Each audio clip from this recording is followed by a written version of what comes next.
Let's talk about how to get rid of plantar fasciitis and to do it instantly. The problem with this condition is the treatments that people go through. They put you on pain medications, steroids, which have massive side effects. They do needle injections. Then you do orthotics. I mean, here's the thing. I had flat feet, so I was raised on orthotics. Every different orthotic, I had it. It never helped. Let's take a mold of your flat foot and then so you can walk on your flat foot. And it wasn't until I got rid of my orthotics that I started getting relief in my feet. Then you have splinting at night, holding your foot in a certain position through the night. And there's also botulism toxin injections. And if that doesn't work, we have fasciotomy, which sounds like lobotomy, but it's taking out part of your fascia, okay? So they cut the fascia to release the tension to hopefully get rid of the pain. Well, what about the scar tissue that grows in there? And what about the root cause of fasciitis? Now, I did a video on plantar fasciitis a while ago, and I'm just going to read you a few of the comments on this video because I taught them a very counterintuitive technique to get rid of pain from plantar fasciitis, and you just have to hear the results. It'll actually blow you away. And then I'm going to show you how to do this technique. All right, check this out. I've tried everything. I'm sitting on my couch crying because I did all the stretches that I taught her, of course, and feel no heel pain now. I can't remember the last time I could walk without hobbling. All right, next one. Unbelievable pain went from a 10 to a 0 next day of doing this. Years of pain. Thank you. Next one. I've had plantar fasciitis for about 3 months. My pain level was about an 8. When I watched this video, I was a little skeptical because it goes against everything I have watched. With nothing to lose, I tried the exercises. My pain has dropped to a 1. All right, here's another one. Like many others, I was skeptical. I watched this and tried the exercises. I've had heel pain for over 10 years. There were days I literally crawled around my house on all fours from not being able to put my feet down. After one of these exercises, my heels feel better. I went from an 8 to a 2. Thank you for going against the trend. How about this one? I did the stretch 10 times while watching your video. My pain vanished. Thank you, Dr. Eric. All right, so I'm going to show you how to do this. Step 1, you have to rate your pain from 0 to 10. 10 being very severe, 0 being no pain. So go ahead and write that down right now because we're going to re-rate that after this very simple stretch. All right, this is what you need to know. The absolute worst thing you can do is to stretch the fascia, okay? Like in stretching your calves. This is what everyone does. This is how they do the splints. They do it in this stretch where your foot is going upwards. I mean, think about it. Here you have this inflamed fascia, which is this connective tissue underneath your foot, right? It's inflamed. Why would you ever want to stretch it more? There's already probably micro trauma going on. And if we're going to stretch it more, we're just going to re-injure it. You never want to stretch with your foot going up, like you're stretching the calf, when you have plantar fasciitis. What you want to do is you want to stretch the opposite muscles. And I'm going to explain why in a minute. Now, there's a couple ways you can do this. What I recommend to start out with is just sit with your foot crossed, okay? You're sitting down, just cross your foot and grab your toes, okay?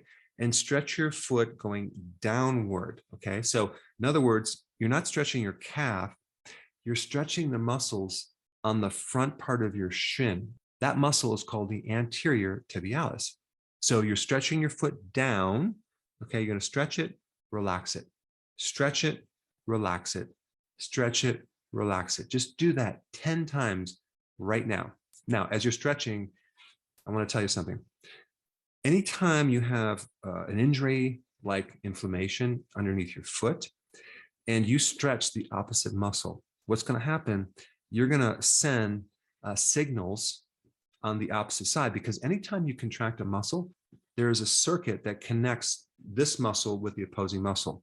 So to allow movement, when we contract one muscle, the opposite muscle must relax and must lengthen, or else you couldn't have motion. But as you stretch a muscle, the same thing happens. What you're doing with this stretch is you're sending signals to the bottom of your foot, okay, and your calf to relax. That's all you're doing. All right, so it should be about 10 times right now. Go ahead and write down what your pain rating is right now. If you're doing this correctly, it should have significantly decreased. And please put that in the comment section. So you want to do this a few times a day, every day for about 2 weeks. That's the stretch, but there's other things you're going to do as well. All right, let's go to number 2.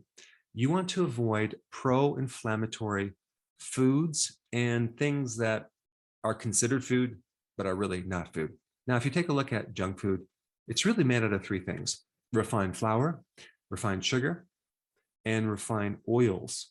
Now, they call refined oils vegetable oils, but they have nothing to do with vegetables. Okay, they're not vegetables, they're seeds. But vegetable oil sounds a lot better.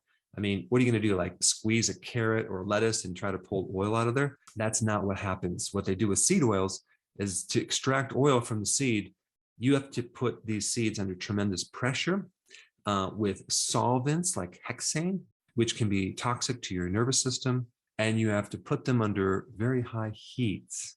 So refined flour, refined sugar, and definitely refined grain oils are the culprit to a lot of your inflammation in your body. But the big one that a lot of people do not put emphasis on is the vegetable oils. I'm talking about soy oil, corn oil, canola oil, cottonseed oil. These are highly inflammatory and they create major health problems, not just inflammation. They lead to gaining weight, obesity. They lead to heart disease. They shorten your life. There's studies that show linking to gaining cancer. So it wasn't very long ago that we switched our fats in our foods. Okay, we used to use saturated fats, okay, like butter, lard, tallow, and now we do all this processed vegetable oils. Now I know what you're saying, you don't use vegetable oils, right? You don't have corn oil sitting in your cupboard. But here's the thing: in America, 20% of your calories is coming from these so-called vegetable oils. 20% for an average person. And let me tell you where they're hidden. They're hidden in mayonnaise, salad dressing, any food that's either canned or boxed or processed.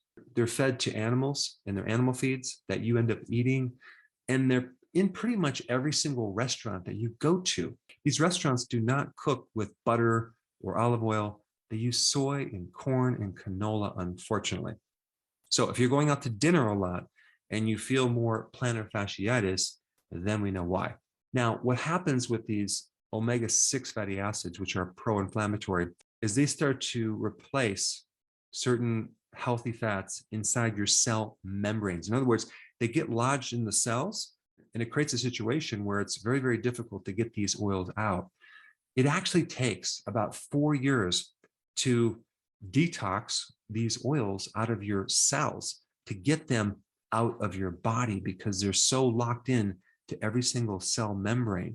So when you switch your diet and start to get rid of these oils and use more saturated fats, whether you're cooking or consuming butter, coconut oil, avocado is a good oil, and especially olive oil, it's going to take about 4 years to completely get these oils out of your body. And the amount of oxidation that's occurring, because they're very, very fragile in your body, is astronomical. It's creating so much free radical damage in its inflammatory process. Not to mention, every single one of these oils is GMO, which means they probably have traces of glyphosate, which is an herbicide, and traces of hexane, which is another toxin that I'm not going to get into in this video. But I'm emphasizing this because in practice, I would say 100% of the people coming in with plantar fasciitis were consuming unknowingly a tremendous amount of this oil.